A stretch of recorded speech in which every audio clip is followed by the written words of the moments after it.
Hello everyone, this is Shrishti and welcome back to my YouTube channel. In today's video, we will be discussing about how to create a web application using the Salesforce. So here I have considered an example of entering the student details. So let us go step by step and try to understand what is there here.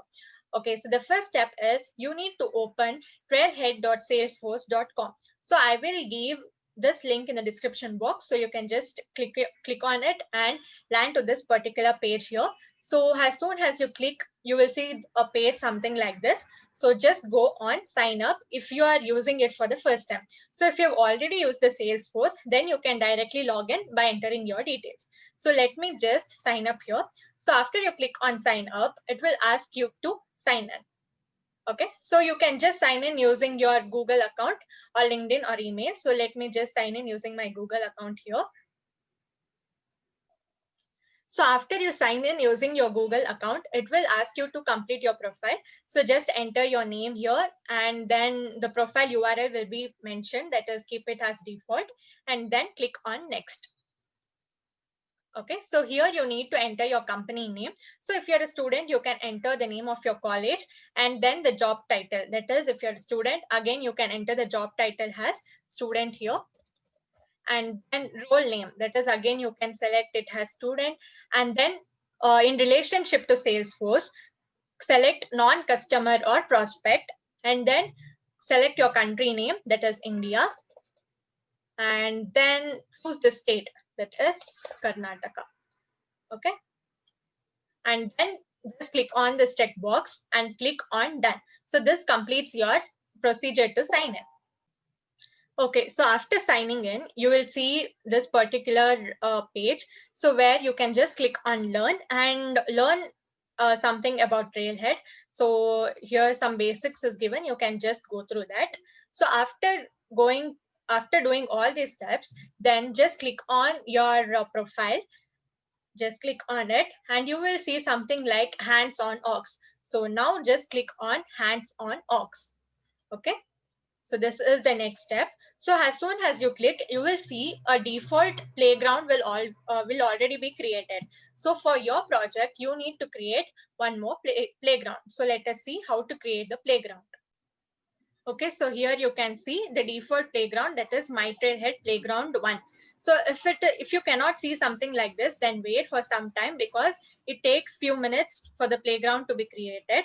So after this, you can just click on Create Playground to create your own playground. Okay, so here you can give the name of your playground.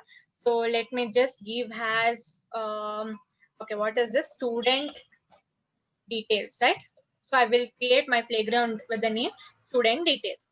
After that, you can just click on create and your playground will be created, and you can see something like this. It means that your playground is getting created. So wait for 2 to 3 minutes, your playground will get created and then you can launch your playground. Okay, so now my playground is created. So after that, just click on launch to launch your playground. Okay. Okay, so the next step is you can see icon here, so that it is called as setup. So just click on the setup and then here click on setup. Then it will take some time to load. Okay, so after that your setup home is ready now. Okay, so the next step is here on the left side, you can see something has object manager.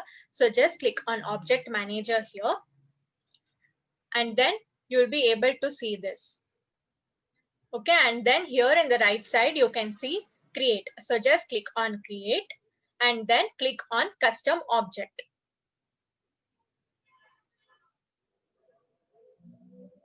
Okay, so now your custom object is created here. Okay, so now the next step is you have to label your object. So for example, they have also mentioned here in the right side, that is example account, and the plural label will be accounts. So let me give my label as student, and for plural label, I'll give student. Okay, so then scroll down and here you will see something like optional features. So in optional features, make sure that you click on allow reports and also scroll down here and click on allow search and also come down and here click on launch new custom tab wizard after saving this custom object. So you have to click on the 3 checkboxes, that is allow reports, allow search, and launch new custom tab. So after that, just save this custom object now. Okay, save. Okay, now your custom object will be saved and you will be able to see something like tabs.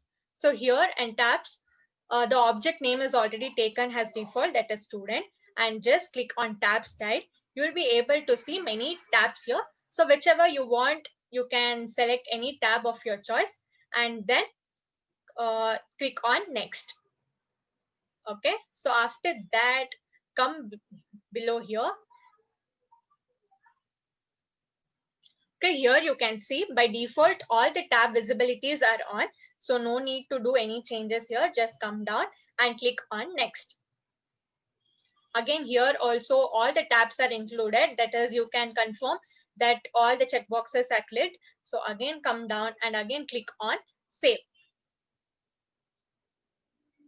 Okay, so here your object is created now with the name student, and you can see the label here, that is singular label is student and plural label is students. So this is how you create the custom object.